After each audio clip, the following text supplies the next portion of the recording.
Alors oui, chers amis, il y a un gros problème avec la création de site, le business de la création de site. Et dans cette vidéo, on va parler de ce problème. Mais juste avant, si vous ne me connaissez pas et que vous arrivez sur cette chaîne YouTube, eh bien, bienvenue. Et je me présente, c'est important de se présenter quand même. Je m'appelle Johan, je suis indépendant dans le domaine de la création de sites internet et sur cette chaîne YouTube et sur un blog qui s'appelle webandfree.com. Je partage plein de conseils pour les gens qui veulent se lancer dans ce domaine-là en tant qu'indépendant. Donc n'hésitez pas à faire un petit tour, il y a un groupe Facebook, il y a plein d'articles, il y a des formations gratuites, des formations payantes et les vidéos. Et d'ailleurs, la première chose que je vous encourage à faire, c'est tout simplement... Oh oula, je me suis trompé de bouton. C'est tout simplement liker et vous abonner à la chaîne pour ne pas rater les prochaines vidéos parce que j'en sors une par semaine où je donne des conseils à chaque fois sur les gens qui veulent se lancer dans ce domaine-là. Alors, comme je vous disais, il y a un gros problème avec le business de la création de site internet et du coup, dans cette vidéo qui est en lien avec un article que j'ai déjà rédigé, on va faire un peu le tour en fait de la question. Je vais vous exposer quel est le problème. On va parler d'autres problèmes aussi qui sont dans ce business-là. Mais voilà, celui dont je vais vous parler, il est vraiment grave. Petit suspense. Je vais vous donner des solutions pour contrer ce problème-là, des idées qui vont en lien avec ces solutions et vous expliquer comment vous pouvez mettre ça en place pour améliorer votre vie d'indépendant. D'accord ? Alors, sans plus attendre, on commence tout de suite dans le vif du sujet. Quels problèmes on peut rencontrer quand on est indépendant ? Les premiers problèmes qu'on peut rencontrer, c'est les trucs de base, genre, il y a beaucoup de concurrents. Et c'est vrai que potentiellement, en tant qu'indépendant, dans le domaine de la création de site internet, il y a pas mal de concurrents. Que ce soit d'un point de vue, on va dire, régional, national ou mondial. Alors là, on est beaucoup, d'accord ? C'est un problème, mais c'est pas le pire des problèmes. Pourquoi ? Parce que je vous donne un exemple. Moi, quand j'explique ce que je fais, on me dit, mais en fait, Johan, t'es trop con parce que tu formes tes propres concurrents. Du coup, tu vas plus avoir de boulot au bout d'un moment donné. Et moi, je réponds non, en fait, c'est pas possible parce qu'il y a beaucoup trop de demandes dans le monde, il y a beaucoup trop d'entreprises pour que nous, les webmasters, on ait plus de clients. Ce qui va se passer, par contre, c'est que les plus mauvais, ils n'auront pas de clients et les meilleurs, ils auront de plus en plus de clients. Donc, en fait, la loi du marché, le capitalisme, grosso modo, plus vous êtes bon, plus vous allez avoir des clients, moins vous êtes bon, moins vous allez avoir de clients. Donc, il n'y a pas vraiment de concurrence. La concurrence, elle n'existe pas. L'important, c'est la valeur que vous apportez à vos clients. Si vous apportez de la valeur à vos clients, il n'y aura pas de problème de concurrence. D'accord ? Après, il faut savoir le montrer, prospecter, tout ça. Mais n'importe qui est bon, au fil du temps, ça prend peut-être du temps, plus ou moins pour certains, en fonction des gens, mais n'importe qui, il arrivera en fait à vivre de cette activité. Maintenant, autre problème qu'on peut rencontrer, ça peut être tout ce qui est gestion de projet. C'est pas simple de gérer des projets. Au début, quand on a un site, ça va, ça nous fait un peu transpirer parce que c'est notre premier site. Mais quand on commence à avoir 5 projets en même temps ou 10 projets en même temps, ça m'arrive parfois, moi. Alors, je dois en avoir, 5 ou 6 projets en même temps. Parfois, c'est prise de tête. Et on ne sait pas comment faire les choses, on se sent débordé, tout ça. Et donc, ça, c'est une problématique, mais c'est pareil, ça s'apprend, on peut se former et ça se passe bien. Et puis aussi, il peut y avoir la problématique quand on est indépendant, il y a la problématique de la maîtrise de la technique. Parce que si vous faites vous-même les sites internet, faut savoir un peu comment ça fonctionne, c'est quoi de l'HTML, c'est quoi du CSS, comprendre un petit peu, je vous dis pas d'être développeur, mais comprendre un petit peu de quoi on parle, savoir utiliser WordPress, savoir utiliser des constructeurs de pages, tout ça. Bref, toutes ces questions-là, si c'est vraiment des trucs qui vous posent déjà problème, moi je vous encourage à regarder... Ça coûte rien. Il y a une formation gratuite qui s'appelle Découvrir le métier de freelance webmaster. C'est sur le site, je vous mettrai le lien en description aussi. Donc il y a ça, vous pouvez aller voir, c'est 7 emails gratuits. Et si vous voulez aller tout de suite plus loin et gagner du temps, vous pouvez aller voir la formation de devenir freelance webmaster, où là, vraiment, on explique tous ces trucs de base qui sont indispensables quand on se lance en fait dans le domaine de la création de sites en tant qu'indépendant. Voilà. Alors, du coup, suspense. Quel est le fucking problème ? C'est quoi le gros problème avec la création de site internet ? Le gros problème avec la création de site internet, c'est le fait de ne pas vendre de récurrence. Et potentiellement, quand on débute, je l'ai fait, tout le monde le fait, tout le monde le fait, non mais une grande partie des gens le font, c'est qu'en fait on va vendre des sites internet, mais on va pas penser à vendre de la récurrence, d'accord ? La récurrence c'est quoi ? Ça veut dire que d'un côté on vend le site, donc ça va être une prestation spontanée, par exemple, demain, je vends un site internet, je le vends 3 000 €, ok, donc j'encaisse 3 000 € quand j'ai fini le site. Peut-être qu'il y a un acompte et tout, donc je le divise en deux. Donc il y a un mois, je vais recevoir 1 500, l'autre mois, je vais recevoir 1 500. Mais une fois que le site est terminé, derrière, potentiellement, il se passe rien. Et du coup, je dois recommencer à trouver un client. Ça crée des tensions, ça crée du stress, ça crée des frictions. Voilà. Et ce qui est bien, c'est d'introduire un système de récurrence. D'accord ? Ça veut dire que tous les mois, ou une certaine fréquence, on va pouvoir, en tout cas, gagner de l'argent en échange, bien sûr, d'une prestation qu'on va offrir au client. Okay ?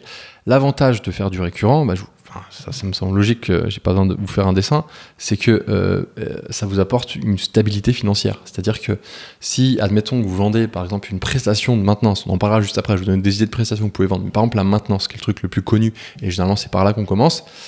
Si vous vendez une prestation de maintenance à 100 € par mois, vous avez 10 clients, ça vous fait 1000 € par mois. Voilà. Donc en parallèle de la vente de site, déjà 1000 € par mois, ça paye certainement vos factures. Okay, et après, vous vendez des sites, ça peut monter. Et puis ça, c'est un type de prestation que vous pouvez vendre en récurrente, mais il y a plusieurs types de prestations récurrentes que vous pouvez vendre. Voilà. Ça, c'est le premier point intéressant, c'est la stabilité financière. Deuxième point intéressant, l'importance d'avoir des revenus récurrents, ça va être la fidélisation des clients. Ça, c'est un truc auquel on ne pense pas. Mais vous savez, le business, c'est comme un couple. Quand on est dans un couple, pour que le couple fonctionne, on doit toujours l'alimenter. C'est-à-dire que on a tous ceux qui sont en couple ou qui l'ont été connaissent le truc. Et à un moment donné, au début, c'est la méga flamme, c'est l'amour, on s'embrasse sur les bancs, bref, c'est top quoi. Et puis il arrive un jour où la réalité nous surprend et en fait on se dit mais purée, qu'est-ce que je fous avec cette personne, d'accord ? Et donc là, c'est le moment où il faut remettre un petit peu de feu dans la cheminée pour que ça redevienne l'amour et tout. Et le couple, le mariage, c'est ça, hein, grosso modo, c'est ça. Quand on travaille avec des clients en récurrent, en fait, on fait un peu ça. C'est-à-dire qu'à un moment donné, parfois, il va y avoir une certaine monotonie. Ça va devenir monotonie. Et donc, il faut, de manière récurrente, remettre un petit peu de bois dans la cheminée pour que le feu et la flamme se développent, quoi, d'accord ? Et ça permet du coup de fidéliser ses clients. C'est-à-dire qu'on va créer une vraie relation avec ses clients quand on fait du récurrent. C'est-à-dire que chaque mois, on va avoir un rendez-vous avec ses clients, on va parler de quelque chose, on va faire quelque chose pour eux, on va avoir des interactions, ne serait-ce qu'un échange d'emails. C'est rajouter un petit peu de bois dans la cheminée, d'accord ? Donc, c'est un point important à la fidélisation des clients parce que sur le long terme, c'est en fait se rendre quasiment, c'est pas ça, mais vous allez vous rendre indispensable dans la tête du client. C'est-à-dire que dès qu'il va avoir un besoin pour le Internet, le web, il va penser à vous. Et si vous êtes déjà en fait dans la machine qu'il est habitué à vous envoyer des emails, il va vous demander, il va pas aller chercher quelqu'un d'autre, il vous a sous la main. Il sait que vous êtes capable vous êtes le gars du web, d'accord ? Donc il va vous demander ça à chaque fois. Et donc ça vous apporte des revenus récurrents et ça vous crée vraiment une relation sur le long terme. Et puis si on a des fois, c'est des belles histoires, on a un client qui arrive, qui lance son business, et puis le client, ça marche super bien pour lui, derrière vous pouvez partir sur des projets incroyables, voire même vous pouvez faire partie du projet, ça peut être intéressant, ok ?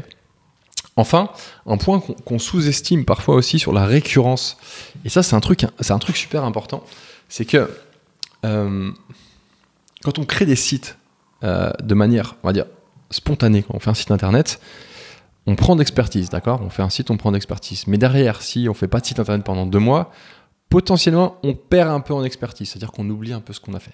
Quand on fait de la récurrence, on doit pratiquer tous les mois. Ce qui fait que du coup, ça fait augmenter notre niveau d'expertise.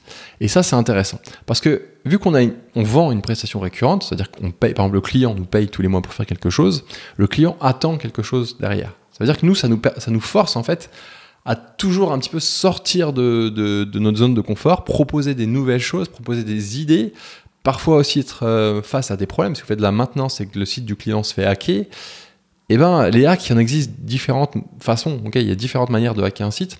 Donc potentiellement, vous allez devoir un petit peu retrousser les manches et apprendre de nouveau. Et le fait de faire du revenu récurrent, de développer des prestations récurrentes, ça va clairement vous aider à augmenter votre expertise.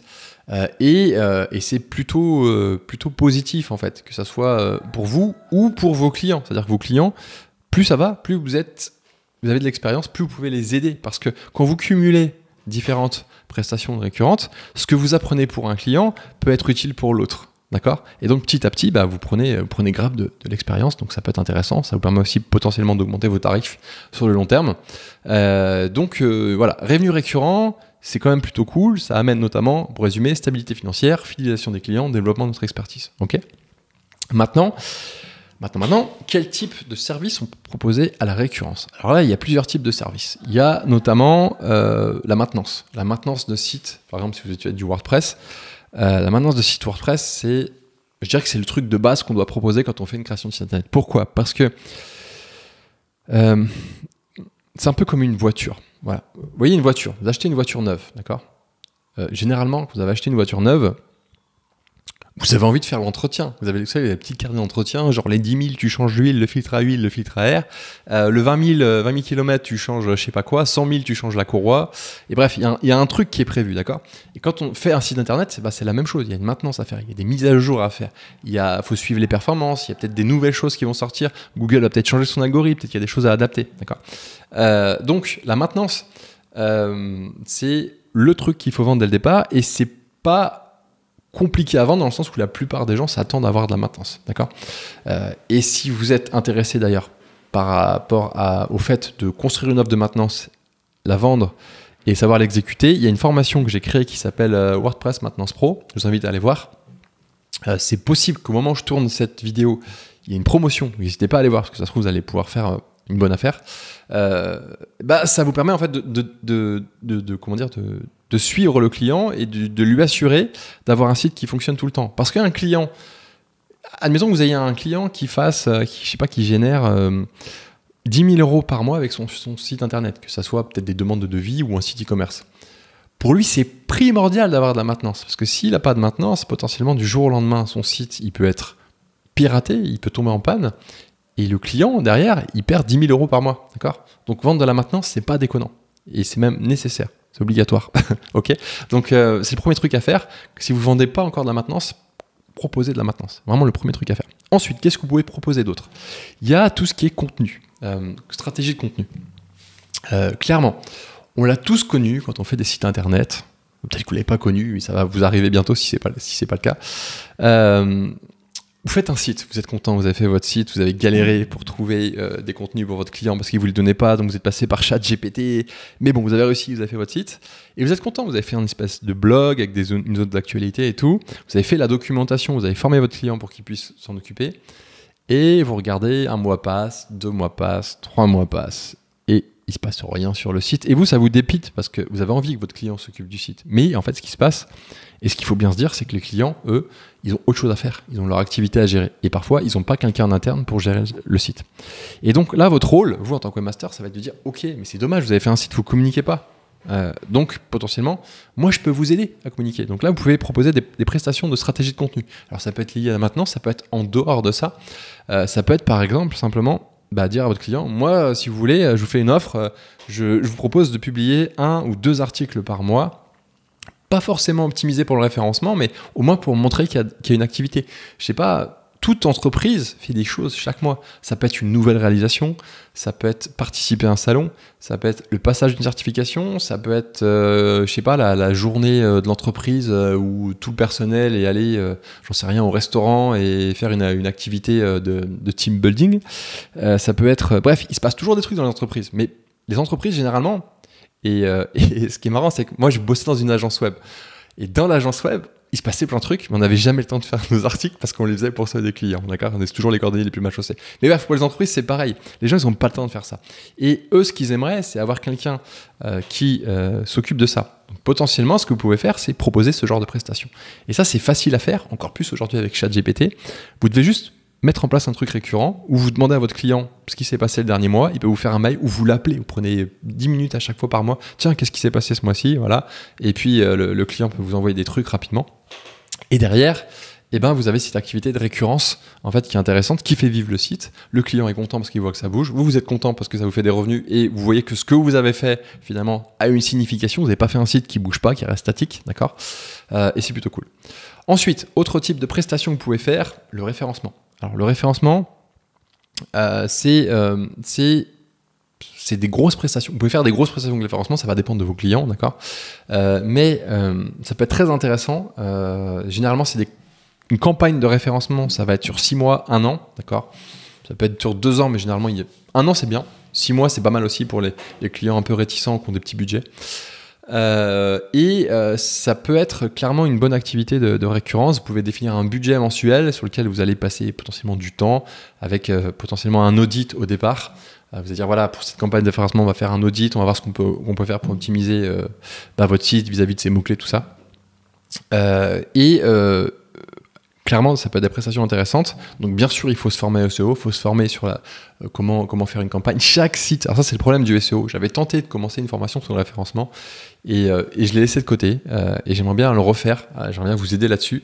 Mais le problème du SEO, c'est que c'est super vague. Il y a les trucs de base que j'enseigne dans la formation Devenir Freelance Master. Mais chaque niche, en fait, a ses spécificités et bref, c'est assez complexe. En tout cas, ça peut être intéressant pour vous de proposer ça. Il y a aussi tout ce qui est publicité. Par exemple, vous pouvez très bien proposer des campagnes de publicité. Vous formez à Google Ads et proposer ça à vos clients. Ça, c'est un super truc parce que proposer des publicités, c'est apporter quasiment, alors déjà une visibilité, ça c'est sûr, vous apportez plus de visibilité à votre client, il n'y a pas photo, d'accord, parce qu'il y aura du trafic qui va arriver sur votre site, et derrière c'est presque quasiment apporter des conversions, si les pubs sont bien ciblées et tout ça. Alors généralement c'est pas dès le premier mois, il faut attendre un petit peu avant que ça marche les conversions, donc là il y a une période, il faut bien former le client avant, mais derrière c'est vraiment du tout bénef, quoi. Donc une idée supplémentaire pour vous. Il y a aussi tout ce qui est réseaux sociaux qui va bien avec la stratégie de contenu. Moi, c'est pas mon délire du tout les réseaux sociaux, mais partager des trucs sur les réseaux sociaux. Vous pouvez par exemple dire au client, je m'occupe de poster un truc sur Instagram, un truc sur Facebook, un truc sur LinkedIn, sur Google Business aussi pour avoir des posts pour améliorer le référencement local. Si vous n'êtes pas bête, vous faites une petite automatisation avec Zapier ou des outils qui permettent genre OutSuite qui permet d'automatiser tout ça, et vous pouvez gagner du temps, et vous avez juste à trouver un process, une procédure pour que ça se passe bien, et vous pouvez vendre ça aussi. Bref, il y a plein de trucs qu'on peut faire et qui vous permettent d'apporter des revenus récurrents dans votre activité. Donc essayez de réfléchir, essayez de voir aujourd'hui ce que vous pourriez peut-être proposer à vos clients par rapport à ce que vous faites déjà, d'accord, et essayez de voir comment vous pouvez pas, si vous n'avez pas de revenus récurrents, essayez de voir comment vous pouvez pas gagner, proposer ce genre de service. Okay. Maintenant, comment faire concrètement ? Il y a plusieurs trucs que j'ai à vous dire là-dessus. Premièrement, n'hésitez pas, ça paraît logique, mais à communiquer avec vos clients. Moi, ce que j'aime bien faire, j'avoue que je ne fais pas tout le temps parce qu'aujourd'hui, je me consacre aussi sur Web & Free et par contre, je le fais sur Web & Free, c'est avoir une newsletter et communiquer avec les clients. Je l'ai fait beaucoup au début, moins maintenant, clairement, je le fais même plus, qu'on soit d'accord. Mais avoir une newsletter, en fait, où à chaque fois que vous avez un nouveau client, vous le rajoutez à votre liste. Vous pouvez par exemple prendre un compte Mailchimp et chaque mois, vous faites un billet ou un post sur votre blog que vous relayez dans Mailchimp où vous expliquez, je sais pas, des conseils pour améliorer le site internet, la nouvelle prestation que vous proposez, des exemples de réalisation que vous avez fait, bref, un truc sympa qui apporte de la valeur, qui vous permet de garder cette relation avec le client. Et le jour où vous avez une autre prestation à proposer, vous proposez à votre client, vous envoyez un mail en disant, voilà, on propose aujourd'hui des offres, je sais pas, de maintenance ou je sais pas quoi, et puis derrière vous envoyez un mail à votre client en lui disant, tiens, t'as vu, cher client, je propose cette offre, est-ce que ça t'intéresse ? De le faire tout simplement, et donc ça peut être intéressant pour garder en fait cette communication avec le client, ou sinon directement si vous n'avez pas de newsletter, proposez directement à vos clients. Si vous voyez qu'il y a des besoins chez vos clients, n'hésitez pas à leur proposer, ça peut être clairement une grosse valeur ajoutée pour eux et une valeur ajoutée pour vous. Aussi pour tout ce qui est, on va dire, opérationnel et technique, je vous encourage vivement à automatiser la facturation et les paiements quand vous faites de la récurrence. Alors aujourd'hui, il existe plein d'outils. Vous pouvez utiliser Stripe, vous pouvez utiliser GoCardless, vous pouvez utiliser PayPal. Bref, il y a plein d'outils qui permettent de faire de la récurrence. Vous pouvez utiliser la facturation récurrente aussi. Il y a des outils qui permettent de faire, notamment Freebie. Vous avez des réductions. Je vous invite à aller voir sur le site, dans les outils de Webmaster, il y a des réductions. Et d'ailleurs, si vous voulez voir comment mettre en place tous ces trucs, je vous invite à aller voir la formation WordPress Maintenance Pro où je vous explique, je fais des démos, en fait, je vous explique comment mettre en place tout ça. Bref, il y a plein de choses à faire, notamment pour les paiements récurrents. L'avantage des paiements récurrents, c'est que chaque mois, vous n'aurez pas besoin de courir après les paiements, c'est débité directement chez le compte du client, et puis derrière, vous faites votre prestation et tout se passe bien, il n'y a pas de friction, c'est cool, c'est génial, vous encaissez de l'argent, votre client est content, d'accord ? Aussi, n'hésitez pas pour le proposer à vos clients, n'hésitez pas à accumuler des témoignages, c'est-à-dire dès que vous avez un premier client qui est content du service, demandez-lui un témoignage par rapport à ça, ou même une recommandation, genre proposez une offre de SEO, votre client est content. Tiens, vous n'avez pas un autre collègue qui aimerait potentiellement faire du SEO pour sa boîte? Oui, non, vous pouvez même faire des offres, genre tiens, vous me recommandez quelqu'un, je vous offre 50 € sur le prochain mois, ou je sais pas, un mois gratuit, ou un truc comme ça. Bref, n'hésitez pas comme ça, d'un client à un autre, d'utiliser la valeur que vous avez apportée pour en trouver d'autres. Ok ? Voilà. Aussi une bonne idée, c'est de faire des offres à plusieurs plans. Par exemple, vous avez une offre de maintenance à 3 plans avec un prix minimum où il y a tant d'options, un prix moyen où il y a tant d'options, puis un truc premium où c'est sur mesure. Ça peut être intéressant. Parfois, les clients s'identifient bien comme ça, notamment si vous êtes niché sur des marchés. Ça fonctionne bien. Donc voilà, ça peut être des idées pour implémenter tout ça dans votre business. Maintenant, est-ce qu'il y a des questions parfois où on peut me poser? Genre, j'ai fait une rubrique questions fréquentes en fait sur l'article de blog. Pourquoi le revenu récurrent est-il important pour un investeur indépendant? On l'a vu. Quel type de service récurrent? On l'a vu. Comment fixer les tarifs? Alors ça peut être intéressant. Comment fixer les tarifs pour les services récurrents? Eh bien, il y a plusieurs trucs. Premièrement, il faut savoir, vous pouvez vous baser sur votre TJM et derrière voir un peu le temps que vous allez passer et puis voir comment vous pouvez grouper certains trucs. Par exemple, vous faites de la maintenance, vous pouvez intégrer les extensions dedans, les extensions WordPress, renouvellement des extensions. Du coup, vous pouvez mutualiser les coûts. Donc, vous pouvez faire des calculs, notamment dans la formation WordPress Maintenance Pro, où je propose une grille en fait pour calculer tout ça. Donc voilà, donc vous pouvez baser là-dessus. Vous pouvez aller voir aussi les concurrents, qu'est-ce qu'ils font pour voir si vous êtes aligné. Vous pouvez aussi vous baser par rapport à la valeur que vous allez apporter à votre client. Vous savez, on avait parlé dans les vidéos précédentes, je ne sais plus lesquelles, sur le fait de facturer autant et tout ça, de la valeur que vous apportez à votre client. Peut-être que, je sais pas, un client qui fait 100 000 € de chiffre d'affaires avec son site, si vous faites une maintenance qui lui assure que son site fonctionne bien, qu'il soit à jour et tout ça, potentiellement vous lui apportez beaucoup de valeur à votre client. Donc vous pouvez augmenter vos tarifs. Ok ? Donc voilà, après je ne vous dis pas de déconner non plus et de partir trop haut, mais voyez l'idée. Comment assurer la satisfaction de mes clients avec le service récurrent? Ça, c'est une bonne question. Comment assurer la satisfaction de mes clients avec des services récurrents? La vérité, c'est la communication, comme toujours. Il faut communiquer. C'est important de bien communiquer avec vos clients. De manière récurrente, tous les mois, faites un point avec eux, savoir ce qui ne va pas, leur demander si tout va bien, s'ils ont des questions. Ça, c'est vraiment un truc important. Et puis, comment attirer de nouveaux clients pour une activité récurrente? Je vous l'ai dit, exemple de newsletter, en parler sur votre site, en parler sur vos réseaux sociaux, en parler dès que vous faites une prestation site internet, à chaque fois que vous vendez un nouveau site internet, vous en parlez. Et voilà. Je pense que j'ai donné pas mal d'idées dans cette vidéo. Dites-moi si ça vous plaît. Est-ce que vous avez des choses qui vous ont parlé, qui vous ont donné un déclic, qui vous ont donné envie de faire de l'activité récurrente, en plus peut-être d'une activité spontanée que vous aviez déjà, d'accord? Donc n'hésitez pas à me le dire, n'hésitez pas à mettre un like aussi juste en dessous pour si ça vous a plu. Je vous mets tous les liens en description, tout ce que j'ai cité dans la vidéo, je vous mets le lien en description. Et puis voilà, je vous remercie pour votre attention. Je vous donne rendez-vous très bientôt pour une prochaine vidéo, la semaine prochaine certainement. Voilà, donc à très bientôt. Ciao, ciao.